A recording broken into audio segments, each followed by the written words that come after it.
দ্বিতীয়টিতে আপনি বলেছিলেন যে আপনি কিছুটা ভয় পাচ্ছেন এই বক্তব্য উপস্থাপন করে যে নিরাপদে বাড়ি যেতে পারবেন কিনা। জনাব মামুনুল হকের কাছে প্রথমে যেতে চাই আপা আপনার অনুমতি নিয়ে, কিন্তু অবশ্যই কিন্তু আপনাকে কোট করেই আমরা একটি প্রশ্ন জনাব মামুনুল হককে করতে চাই যে অধ্যাপক তাসনিম সিরাজ মাহবুবের একটি সাম্প্রতিক বক্তব্য আমরা সোশ্যাল মিডিয়ায় দেখেছি, যেখানে তিনি ধর্ম নিরপেক্ষতা ফেরত আনতে চেয়েছেন এবং বলেছেন যে সংবিধান থেকে এটা তার চাওয়া। আপনি এই চাওয়ার সাথে একমত কিনা জনাব মামুনুল হক? না, আমি কোনোভাবেই একটি মুসলিম প্রধান দেশে এবং যারা আমরা ঐতিহ্যগতভাবেই একটি মুসলিম জাতিসত্তা গঠনের জন্য দীর্ঘ সংগ্রাম যাদের ঐতিহ্য, আমরা সেখানে কোনোভাবেই ধর্মনিরপেক্ষতার মতো একটি ইসলাম বিরোধী, সম্পূর্ণ ইসলামের সাথে সাংঘর্ষিক একটি মতবাদকে কোনোভাবেই রাষ্ট্রীয়ভাবে আমরা ইসলামিক দৃষ্টিকোণ থেকে মানতে প্রস্তুত নই। জনাব মামুনুল হক, এখানে আমাদের দুটি প্রশ্ন আপনার কাছে খুবই সরাসরি, যে আপনি তাহলে ইসলাম ভিত্তিক রাষ্ট্র এই পৃথিবীতে কোনগুলিকে মনে করেন, এবং আপনি যদি বাংলাদেশ ইসলাম ভিত্তিক রাষ্ট্র হয় তাহলে কোনটাকে আপনি মডেল ধরবেন বা মনে করবেন? ইসলামের মডেল তো একটাই, ইসলামী রাজনীতি এবং ইসলামী রাষ্ট্র ব্যবস্থার মডেল একটাই। এখানে ভিন্ন কোনো মডেলকে অনুসরণ করা বা সামনে দাঁড় করানোর কোনো সুযোগ নেই। ইসলামের যে মূল সূত্র এবং ইসলামের যে মূল বুনিয়াদ, কোরআন এবং সুন্নাহ, অর্থাৎ আল্লাহর কিতাব এবং আল্লাহর পক্ষ থেকে আল্লাহর কিতাবের ব্যাখ্যা প্রদান করার যে অথরিটি, যিনি পার্সন হযরত মুহাম্মদ সাল্লাল্লাহু আলাইহি ওয়াসাল্লাম নবী, তার মাধ্যমে যেই আদর্শ আমরা পেয়েছি সে দুটো হলো আমাদের বুনিয়াদ, এবং তার এই দুটোর মাধ্যমে কোরআন এবং নবীর সুন্নাহর মাধ্যমে প্রাপ্ত ইসলামী যে রাজনৈতিক ব্যবস্থা, সেই ব্যবস্থার নাম হলো খিলাফা ব্যবস্থা। এবং এই খিলাফা ব্যবস্থাই ইসলাম মুসলমানদেরকে দিয়েছে, এবং এজ এ মুসলিম খিলাফা ব্যবস্থার বাইরে মুসলমানদের জন্য অন্য কোন রাজনৈতিক বন্দোবস্ত বা রাজনৈতিক ব্যবস্থাকে অনুসরণ করার এবং এটাকে সমর্থন করার কোনো সুযোগ নেই। জনাব মামুনুল হক, আমার প্রশ্নটা ছিল যে বর্তমান পৃথিবীতে কোন রাষ্ট্র প্রপার ইসলামিক আদর্শ, বা যেটিকে আপনি বলতেছেন যে ইসলামে তার আলাদা কোনো মডেল নেই, ইসলাম তো সব একটা জায়গা থেকেই আসলে গাইডেড হবে, সেটি কোনটি অনুসরণ করতেছে এবং আপনারা কোনটি? না, আমি এই জায়গাটাই আমি খুব সচেতন ভাবেই আপনাকে যেটা বললাম, জি, সেটা হলো যে আমরা বর্তমান সময়ের জন্য আলাদা কোনো মডেলকে আমি অনুসরণীয় হিসাবে সামনে রাখতে চাই না। এটা নিয়ে অনেক সমস্যাও আছে, কোনটাকে মডেল বলবো না বলবো, এবং সেখানে বিতর্কের অনেক জায়গা আছে। আমরা খিলাফা ব্যবস্থা, যেটা 1924 সাল পর্যন্ত পৃথিবীতে বিদ্যমান ছিল খিলাফার নামে, এবং তার যে অনেকগুলো পর্যায় ছিল, খেলাফতে রাশেদা, খেলাফতে বনু উমাইয়া, খেলাফতে বনু আব্বাসিয়া এবং সর্বশেষ খেলাফতে উসমানিয়া, এইটাই ছিল ইসলামের পক্ষ থেকে প্রদত্ত রাজনৈতিক ব্যবস্থা, এবং সেই ব্যবস্থাটাই পৃথিবীতে কার্যকর ছিল বিগত প্রায় 100 বছর ধরে। মুসলিম উম্মার মতো সারা পৃথিবী ইসলাম প্রদত্ত সেই রাজনৈতিক ব্যবস্থা থেকে বঞ্চিত। সেই ব্যবস্থা আবার ফিরিয়ে আনার জন্য অনেকেই সংগ্রাম করছে, কেউ কেউ আংশিক সফল হয়েছে।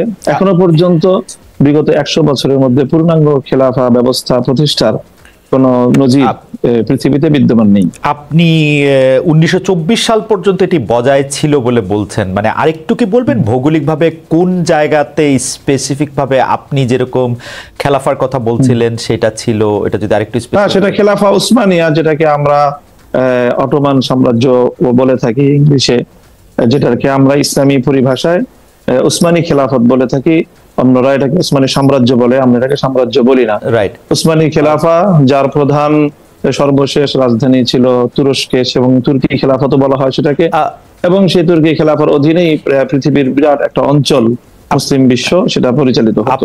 আপনি এই ওসমানিয়া খিলাফাকে কি আপনি মনে করেন যে তারা কোরআন সুন্নাহর আদর্শ ভিত্তিক ভাবেই এই খিলাফা ব্যবস্থা করেছিল? হ্যাঁ, তাদের মূল এখানে যে খেলাফা ব্যবস্থার যে মূল ভিত্তি, অর্থাৎ আইনের যে ভিত্তিটা, সেই ভিত্তিটা হবে আল্লাহ প্রদত্ত আইন। আল্লাহ প্রদত্ত আইনের ভিত্তিতে সমাজ এবং রাষ্ট্র পরিচালিত হবে। সেক্ষেত্রে বিভিন্ন সময়ে রাষ্ট্র পরিচালনার ক্ষেত্রে আইন অমান্য করার বা যথাযথভাবে আইনের প্রয়োগে ভুল ত্রুটি থাকতে পারে, কিন্তু আদর্শিকভাবে নীতিগতভাবে সেই জায়গাটা খেলাফার অনুসরণ ছিল। আপনি ওসমানিয়া সাম্রাজ্যের যারা প্রধান ছিলেন, প্রথম দ্বিতীয় সুলাইমান থেকে শুরু করে আরো যারা, তাদেরকে আপনি আদর্শ মুসলিম খেলাফা শাসক মনে করেন? না না, তাদের সকলকে পরিপূর্ণ আদর্শ মুসলিম শাসক হিসাবে আমি এখানে তাদেরকে সার্টিফাই করছি না। আমি বলছি সে সিস্টেমটার কথা, যে সিস্টেমের মূল কথা হবে, মূল বুনিয়াদ হবে যে আইন দিবেন আল্লাহ এবং মানুষ বা শাসক আল্লাহর পক্ষ থেকে প্রতিনিধি হিসাবে মানুষকে শাসন করবে। আপনার কাছে মনে হয় তারা যে প্র্যাকটিসটা করেছেন, সেই প্র্যাকটিসটা তারা কথা যে ওইটা বলেছেন সেটা অনুসরণ করেছেন? মৌলিকভাবে অনুসরণ করেছেন। মৌলিকভাবে অনেক সময় তাদের শাখাগত কোনো বিষয়ে প্রয়োগের ক্ষেত্রে কোথাও ভুল ত্রুটি থাকতেই পারে। প্রয়োগের ক্ষেত্রে ভুল ত্রুটি, এমন ন্যায় বিচারের ক্ষেত্রে তারা মানে মানে মূল ইসলামের যে গাইডেন্স সেটা অনুসরণ করেছেন তারা। হ্যাঁ, এটা বিচার ব্যবস্থার মধ্যে পরিপূর্ণই কোরআন সুন্নাহ প্রদত্ত, আল্লাহর প্রদত্ত যে আইন, সেই আইনকে তারা ফলো করতেন। এবং অটোমান বা ওসমানিয়া খেলাফা যেসব জায়গাকে উপনিবেশ বানিয়েছিল তাদের প্রতি সম এবং ন্যায় ধরনের আচরণ করেছেন বলে আপনি মনে করেন? অবশ্যই। আচ্ছা, ঠিক আছে, আমরা আবার আসবো আপনার কাছে। আমরা একটু প্রফেসর তাসনিম সিরাজ মাহবুবের কাছে যেতে চাই। প্রফেসর তাসনিম সিরাজ মাহবুব, আপনি সম্প্রতি ধর্মনিরপেক্ষতা দাবিতে বক্তব্য দিয়েছেন। আপনার বক্তব্যের প্রথম অংশটার মধ্যে ছিল যে আপনি আসলে ধর্ম নিরপেক্ষতা সংবিধানে চান, মানে আমি যেটি কোট করছি। দ্বিতীয়টিতে আপনি বলেছিলেন যে আপনি কিছুটা ভয় পাচ্ছেন এই বক্তব্য উপস্থাপন করে যে নিরাপদে বাড়ি যেতে পারবেন কিনা। আপনার এই ভয়ের উৎস কি? অন্তর্বর্তী সরকার কি নিরপেক্ষতার পরিচয় দিতে পারছে, নাকি কোনো গোষ্ঠীকে বিশেষ সুবিধা বা কোনো গোষ্ঠীকে ভয় পাচ্ছে? আর দ্বিতীয় যে কথাটি আমি বলতে চাইছিলাম যে প্রফেসর মামুনুল হক, জনাব মামুনুল হককে আপনি শুনলেন। প্রফেসর মাহবুব, আপনি এই প্রসঙ্গে কি বলবেন? তিনি আপনার বক্তব্যের সাথে একমতই নন এবং তিনি মনে করেন যে এই দেশে যেহেতু বেশি লোক ইসলাম ধর্ম অনুসরণ করেন, ইসলাম প্রবর্তিত রাষ্ট্রই হওয়া উচিত বা গাইডেড রাষ্ট্রই হওয়া উচিত। অধ্যাপক মাহবুব। আচ্ছা, আমি যদি দ্বিতীয়টা ভুলে যাই আবার বলবেন দয়া করে। আমি উত্তর দেওয়ার আগে সবার প্রথমে আমি আমার শ্রদ্ধা কৃতজ্ঞতা জানাতে চাই সেই সব যোদ্ধাদেরকে যারা নিহত হয়েছেন, যারা আহত হয়েছেন জুলাই অভ্যুত্থানে, এবং যাদের আত্মত্যাগের ফলে আজকে আমি, আপনি, আমরা সবাই এভাবে মন খুলে প্রাণ খুলে কথা বলতে পারছি। আমরা কি ভাবছি না ভাবছি সেটা 10 জনের সাথে শেয়ার করে নিতে চাচ্ছি। তাদের এই আত্মত্যাগে না হলে আজকে আমরা এই সুযোগটা পেতাম না। আর সবার প্রথমে হলো যে আমার ওই ভিডিওটা অনেকে দেখেছেন কিন্তু ওটার কনটেক্সটটা জানেন না। ওটা বাংলাদেশ লয়ার্স ফেডারেশন বলে একটা সংগঠনের একটা গোলটেবিল বৈঠক ছিল, যেটার বিষয়বস্তু ছিল সংবিধান সংস্কার। তো ওখানে আমন্ত্রিত অতিথিদের বাইরেও এক ভদ্রলোক চলে এসেছিলেন এবং কোনোভাবে উনি মাইকটাও পেয়ে যান এবং উনি